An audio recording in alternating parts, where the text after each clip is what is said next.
മോദി മാറരുത്. ഇനിയുള്ള കാലഘട്ടത്തിന് ആവശ്യം മോദിയാണ്. മോദിയെ പോലുള്ള ഒരു നേതാവിനെ ഇന്ത്യക്ക് ഇനിയാണ് വേണ്ടത്. പ്രത്യേകിച്ച് ഇന്ത്യ വലിയ പ്രതിസന്ധി നേരിടുന്ന സമയത്ത്. പറയുന്നത് അർണവ് ഗോസ്വാമി. അദ്ദേഹത്തെ അറിയാത്ത മാധ്യമ പ്രവർത്തകർ ഉണ്ടാകില്ല എന്നുള്ളത്, ജനങ്ങൾ ഉണ്ടാകില്ല എന്നുള്ളതാണ്. റിപ്പബ്ലിക് ടിവിയുടെ എഡിറ്റർ ഇൻ ചീഫാണ് അദ്ദേഹം. അപ്പൊ അദ്ദേഹം പറയുന്ന കാര്യങ്ങൾ, ഈ 75 വയസ്സ് തികഞ്ഞവർ ഈ സ്ഥാനമാനങ്ങളിലേക്ക് വരണ്ട, അവർ പ്രവർത്തകരായി ഇരുന്നാൽ മതി എന്നുള്ള ഒരു നിലപാടിലേക്ക് RSS വന്നതിന്റെ കൂടി അടിസ്ഥാനത്തിലാണ് ഇതുവരെയുള്ളതല്ല, ഇനിയാണ് മോദിയുടെ ആവശ്യം എന്ന് അദ്ദേഹം കൃത്യമായ കാര്യങ്ങളിലൂടെ പറഞ്ഞു വയ്ക്കുന്നത്. യഥാർത്ഥത്തിൽ മോദി ഇന്ത്യക്കൊരു അനിവാര്യ ഘടകമാണോ? തീർച്ചയായിട്ടും അനിവാര്യ ഘടകമാണ് എന്ന് അർണബ് ഗോസ്വാമി പറഞ്ഞതുകൊണ്ട് മാത്രം നമ്മൾ ശ്രദ്ധിക്കേണ്ടതില്ല. അർണബ് ഗോസ്വാമി എന്നും നരേന്ദ്രമോദിക്ക് അനുകൂലമായ നിലപാടുകൾ സ്വീകരിച്ച ഒരു ജേർണലിസ്റ്റാണ്. മാത്രമല്ല മുഴുവൻ മാധ്യമങ്ങളും വേണ്ടതിനും വേണ്ടാത്തതിനും മോദിയെ വിമർശിച്ചുകൊണ്ടിരുന്ന കാലത്തും അർണബ് ഗവൺമെൻറ്റിൻ്റെ കൂടെ നിന്നിട്ടുണ്ട്.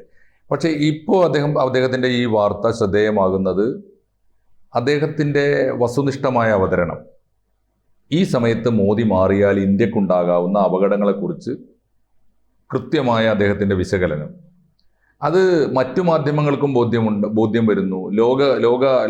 ലോകത്ത് മോദിയെയും ഇന്ത്യയെയും നിരീക്ഷിക്കുന്ന എല്ലാവർക്കും ബോധ്യമുള്ളതാണ്, വസ്തുതാപരമാണ് എന്നതുകൊണ്ട് അർണബ് ഗോസ്വാമിയുടെ അദ്ദേഹത്തിൻ്റെ രാഷ്ട്രീയ നിലപാട് പറഞ്ഞ ഒരു പരിപാടി എന്നതിലേറെ ഈ ഒരു നിർണായകമായ ഘട്ടത്തിൽ ഇന്ത്യ അനിവാര്യമായ ഒരു നിലപാട് എടുക്കേണ്ടതുണ്ട്. നരേന്ദ്രമോദിയെ പ്രധാനമന്ത്രി സ്ഥാനത്ത് നിന്ന് മാറ്റുമോ എന്ന ആശങ്ക, അത് അദ്ദേഹം പറഞ്ഞതല്ല, അദ്ദേഹത്തിൻ്റെ പാർട്ടി പറഞ്ഞിട്ടില്ല.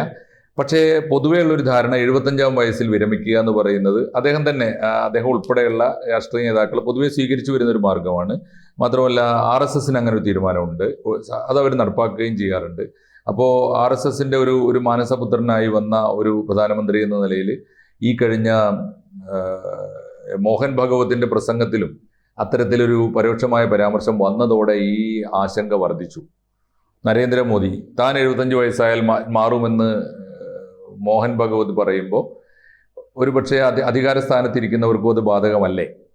അപ്പോൾ മോദി മാറിയേക്കും എന്നൊരാശങ്ക പൊതുവെ ചർച്ചയ്ക്ക് വന്നിട്ടുണ്ട്. മോദിയുടെ ശത്രുക്കളാണെങ്കിൽ അത് ഏറ്റുപിടിച്ചിട്ടുമുണ്ട്. മോദി ഒന്ന് മാറിക്കിട്ടാൻ 75 വയസ്സ് ഒരു മാനദണ്ഡമാക്കാൻ.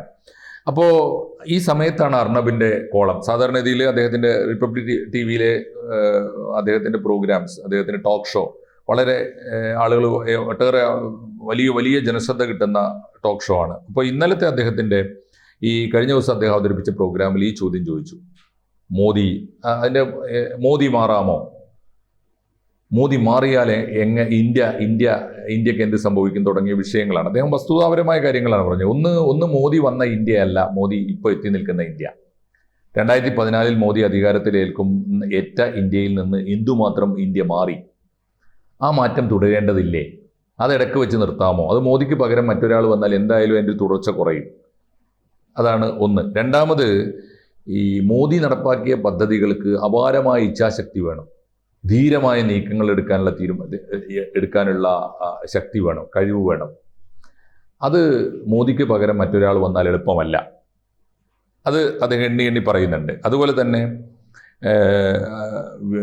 ഈ വിദേശ നയത്തിൽ മോദി എടുത്ത തീരുമാനങ്ങൾ ഇന്ത്യയുടെ അഭിമാനം വർദ്ധിപ്പിച്ചിട്ടുണ്ട്, ശക്തി വർദ്ധിപ്പിച്ചിട്ടുണ്ട്. അതുപോലെ തന്നെ ഈ ഇന്ത്യ നടത്തിയ നിർണായകമായ സൈനിക നീക്കങ്ങൾ ഇന്ത്യക്ക് കരുത്തു പകർന്നിട്ടുണ്ട്. ഇതോടൊപ്പം തന്നെ ഇന്ത്യ സാമ്പത്തിക രംഗത്ത് നേടിയ പുരോഗതിയൊക്കെ അദ്ദേഹം എണ്ണി പറയുന്നുണ്ട്. എന്നിട്ട് അദ്ദേഹം പറയുന്നത് ഇതുകൊണ്ട് തന്നെ ഇന്ത്യ വലിയ വെല്ലുവിളി നേരിടുന്നുണ്ട്. മോദി സ്വീകരിച്ച ശക്തമായ നിലപാടുകൾ കൊണ്ട് തന്നെ ഇന്ത്യക്ക് ശത്രുക്കളും വർദ്ധിച്ചിട്ടുണ്ട്. ചുറ്റുവട്ടത്തും ശത്രുക്കളുണ്ട്, ആഗോള ശക്തികൾ പലരും ശത്രുക്കളാണ്. ഈ ഘട്ടത്തിൽ മോദിയെ മാറ്റുന്നത് രാജ്യസുരക്ഷയെയും ബാധിക്കുകയില്ലേ എന്ന് അദ്ദേഹം ചോദിക്കുന്നുണ്ട്. എന്നിട്ട് അദ്ദേഹം മോദിയുടെ ഒന്നാമത്തെ കാര്യം, മോദിയുടെ ധീരമായ തീരുമാനങ്ങൾ അദ്ദേഹം എണ്ണി പറയുന്നുണ്ട്. അതിൽ ഏറ്റവും പ്രധാനപ്പെട്ട ചിലത്, ഒന്ന് 370-ാം വകുപ്പ്, ആർട്ടിക്കിൾ 370, ജമ്മു കാശ്മീരിൻ്റെ പ്രത്യേക പദവി എടുത്തു കളഞ്ഞത്. അത് എടുത്തു കളഞ്ഞ കാലത്ത് വലിയ വിമർശനങ്ങൾ ഉണ്ടാക്കി. പക്ഷേ പതുക്കെ കാശ്മീർ സാധാരണ നിലയിലേക്ക് വന്നപ്പോൾ മോദിയുടെ തീരുമാനം ശരിയായിരുന്നു എന്ന് ഏതാണ്ട് കാശ്മീരികളും പുറത്തുള്ളവരും സമ്മതിച്ചു തുടങ്ങിയില്ലേ? അപ്പോൾ അതാണ് ആ തീരുമാനത്തിന് തുടർച്ച വേണം. ഇനി കാശ്മീരിൽ മോദി അല്ലാത്ത ഒരാൾ വന്ന് തീരുമാനങ്ങൾ മാറ്റിമറിച്ചാൽ കാശ്മീരിൻ്റെ ഭാവിയെ തന്നെ അത് ബാധിക്കും. 2, അദ്ദേഹം പറഞ്ഞു നോട്ട് നിരോധനം ഡിമോണിറ്റൈസേഷൻ വന്നപ്പോൾ എല്ലാവരും എതിരായിരുന്നല്ലോ, പക്ഷെ അതിൻ്റെ അന്തിമമായ ഗുണം കിട്ടിയത് ആർക്കാണ്? നമ്മൾ അപ്പോൾ അന്ന് പലരും പറഞ്ഞു കള്ളപ്പണക്കാരെ സഹായിക്കാനാണ്, അതാണ് ഇതാണെന്നൊക്കെ പറഞ്ഞുകൊണ്ടിരുന്നല്ലോ. ഈ അതേ സമയത്ത് അതിൻ്റെ യഥാർത്ഥ ഗുണം നമ്മുടെ അടിസ്ഥാന പുരോഗതിയിലാണ്. എന്ന് വെച്ചാൽ UPI എന്നൊരു പ്ലാറ്റ്ഫോം നമ്മൾ കൊണ്ടുവരികയും ക്യാഷ്ലെസ് വേൾഡ് വരികയും ഇന്ത്യയിലെ എല്ലാ മനുഷ്യർക്കും ഇന്നൊരു നയാ പൈസ പോലും ഇല്ലാതെ വീട്ടിൽ നിന്ന് ഇറങ്ങിയാൽ ഇന്ത്യ മുഴുവൻ സഞ്ചരിച്ച് തിരിച്ചു വരാമെന്നുള്ള അവസ്ഥ വന്നില്ലേ? UPIയുടെ കണക്ക് പറയുന്നുണ്ട് അദ്ദേഹം. UPI ഒരു മാസം UPI നടത്തുന്നത് 20 ബില്യൺ ഇടപാടുകളാണ്. ശരാശരി ഒരു മാസം 20 ബില്യൺ ഇടപാടുകൾ നടക്കുന്നുണ്ട് UPI മുഖേന. ഇത് മുഴുവൻ ബാങ്കിൽ കൊണ്ടുപോയി പണം എണ്ണി തിരിച്ച് വാങ്ങി ക്യൂ നിന്ന് ATM-ൽ എടുത്ത് അതൊക്കെ ഒഴിവായി കിട്ടിയല്ലോ. മാത്രമല്ല ഈ 20 ബില്യൺ ഇടപാടുകളിലൂടെ ഏതാണ്ട് 25 ലക്ഷം കോടിയാണ് ഒരു മാസം ഇന്ത്യയിൽ 25 ലക്ഷം കോടി രൂപ UPI-യിലൂടെ ട്രാൻസാക്ഷൻ നടക്കുന്നുണ്ടെങ്കിൽ നോട്ട് നിരോധനം കൊണ്ട് എന്തെങ്കിലും ദോഷമുണ്ടായോ? ഇല്ല എന്ന് മാത്രമല്ല, നോട്ട് നിരോധനം കൂടിയാണ് അതിന് കാരണം.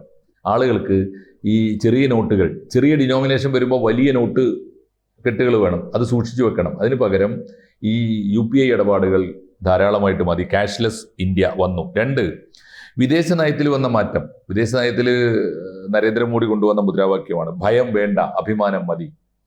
അതൊരു ചെറിയ സൂചനയല്ല. അത് ആദ്യം അദ്ദേഹം പ്രഖ്യാപിച്ചത് അമേരിക്കൻ പാർലമെന്റിലാണ്. അമേരിക്കൻ പാർലമെന്റിൽ ചെന്ന് പറഞ്ഞു, ഇതാ ഇന്ത്യ 3ാമത്തെ ആഗോള സാമ്പത്തിക ശക്തിയായിട്ട് മാറാൻ പോകുന്നു. അത് അവിടെ വെച്ച് പ്രഖ്യാപിച്ചപ്പോൾ ഉണ്ടാകുന്ന ഇന്ത്യക്ക് കിട്ടിയൊരു അഭിമാനമുണ്ട്. അത് പിന്നീട് അദ്ദേഹം നടപ്പാക്കി കാണിക്കുകയും ചെയ്തു. സാമ്പത്തിക രംഗത്ത് വന്ന ഏറ്റവും വലിയ പുരോഗതി ഇന്നിപ്പോൾ ഈ മോദി അധികാരത്തിൽ വരുമ്പോൾ $4 ട്രില്യൺ ഇന്ത്യയുടെ ആസ്തി.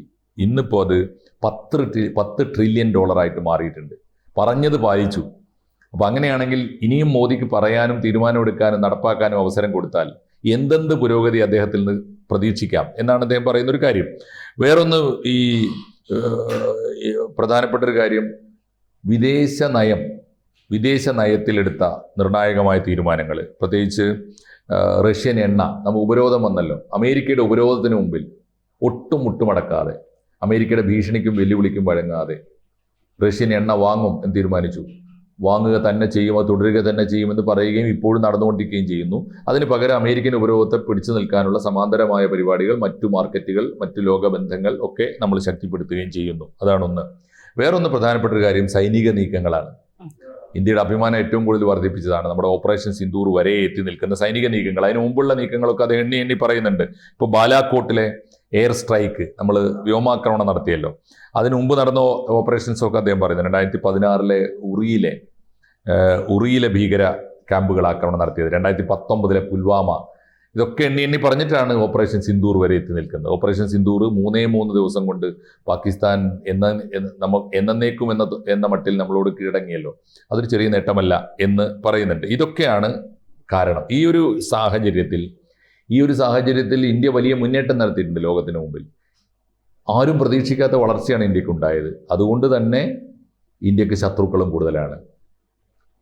തീർച്ചയായിട്ടും നോക്കൂ, നമ്മുടെ പരിസരം മുഴുവൻ പല കാരണങ്ങളാൽ നമ്മളുണ്ടാക്കിയതല്ല ശത്രുത. പാകിസ്ഥാൻ്റെ ശത്രുത മാത്രമല്ല, ചൈനയുമായി നമ്മൾ രമ്യതയിൽ പോകാൻ പരമാവധി ശ്രമിക്കുമ്പോഴും ചൈനയുമായി അതിർത്തി പ്രശ്നങ്ങളുണ്ട്. ബംഗ്ലാദേശ് നമ്മളോട് കടുത്ത ശത്രുതയിലാണ്. ഇപ്പോൾ ശ്രീലങ്കയും ബംഗ്ലാദേശും ഒരുമിച്ച് ചേർന്ന് ഇന്ത്യയെ, അമേരിക്കൻ പിന്തുണയോടുകൂടി ഇന്ത്യയെ ആക്രമിക്കാനുള്ള നീക്കം നടത്തുന്നുണ്ട്.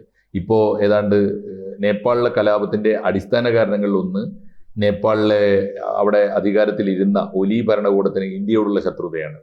അപ്പോൾ ഇങ്ങനെ നോക്കുമ്പോൾ അഫ്ഗാനിസ്ഥാനോട് നമ്മൾ തന്ത്രപരമായ നിലപാടെടുക്കുന്നുണ്ടെങ്കിൽ പോലും അഫ്ഗാനിസ്ഥാനിലെ ഒളിച്ചിരിക്കുന്ന തീവ്രവാദികൾ നമ്മളോട് നല്ല നിലയിൽ പെരുമാറിക്കൊള്ളണമെന്നില്ല. ഇങ്ങനെ ഇന്ത്യക്ക് ചുറ്റും ശത്രുക്കളാണ്. ഒപ്പം ഇവർക്കൊക്കെ എണ്ണ ഒഴിച്ചു കൊടുക്കാൻ അമേരിക്കയുണ്ട്.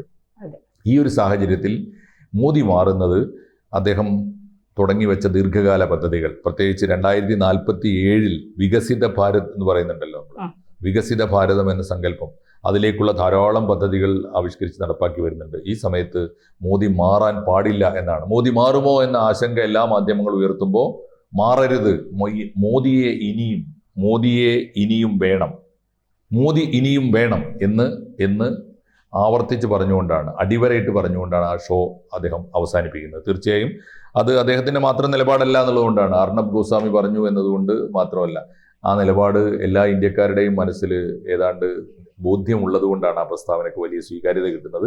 അർണബിന്റെ ഈ ടോക്ക് ഷോ ആണത്രേ ചരിത്രത്തിൽ തന്നെ ഏറ്റവും കൂടുതൽ ആളുകൾ കാണുകയും ആളുകൾ ശ്രദ്ധിക്കുകയും ആളുകൾ പ്രതികരിക്കുകയും ചെയ്ത ടോക്ക് ഷോ. തീർച്ചയായിട്ടും അത് ജനാഭിപ്രായത്തിന്റെ ഒരു പ്രകടനം കൂടിയാണ്.